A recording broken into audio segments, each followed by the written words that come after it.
ಭೂಕಂಪದಿಂದ ನಲುಗಿದ ಮಯನ್ಮಾರ್ಗೆ ಭಾರತವು ಆಪರೇಷನ್ ಬ್ರಹ್ಮ ಎಂಬ ಹೆಸರಿನಲ್ಲಿ ತುರ್ತು ನೆರವು ಒದಗಿಸಿದೆ.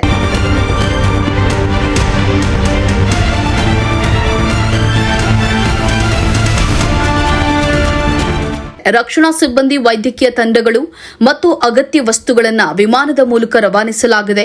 ಭೂಕಂಪದ ಬಳಿಕ ಕಾರ್ಯಾಚರಣೆಗೆ 2 ಎನ್ಡಿಆರ್ಎಫ್ ತಂಡಗಳು ಮತ್ತು ವೈದ್ಯಕೀಯ ಸಿಬ್ಬಂದಿಯೊಂದಿಗೆ 55 ಟನ್ಗಿಂತಲೂ ಹೆಚ್ಚು ಪರಿಹಾರ ಸಾಮಗ್ರಿಗಳನ್ನು ಕಳುಹಿಸಲಾಗಿದೆ. ಮಯನ್ಮಾರ್ಗೆ ಮೊದಲು ಸಹಾಯ ಹಸ್ತ ಚಾಚಿದ ದೇಶ ಭಾರತವಾಗಿದೆ.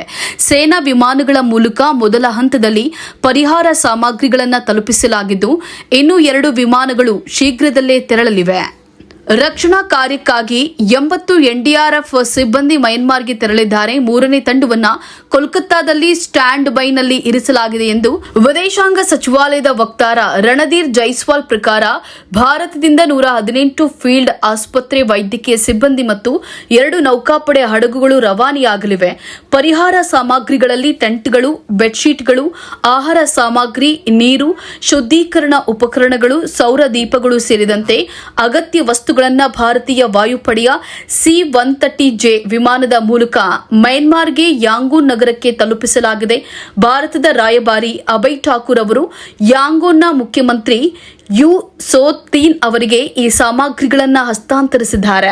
ಮಯನ್ಮಾರ್ನಲ್ಲಿ ಸಂಭವಿಸಿದ ಭೀಕರ ಭೂಕಂಪದಿಂದ 1600ಕ್ಕೂ ಹೆಚ್ಚು ಜನರು ಪ್ರಾಣವನ್ನು ಕಳೆದುಕೊಂಡಿದ್ದಾರೆ ಮತ್ತು 2300ಕ್ಕೂ ಅಧಿಕ ಮಂದಿ ಗಾಯಗೊಂಡಿದ್ದಾರೆ.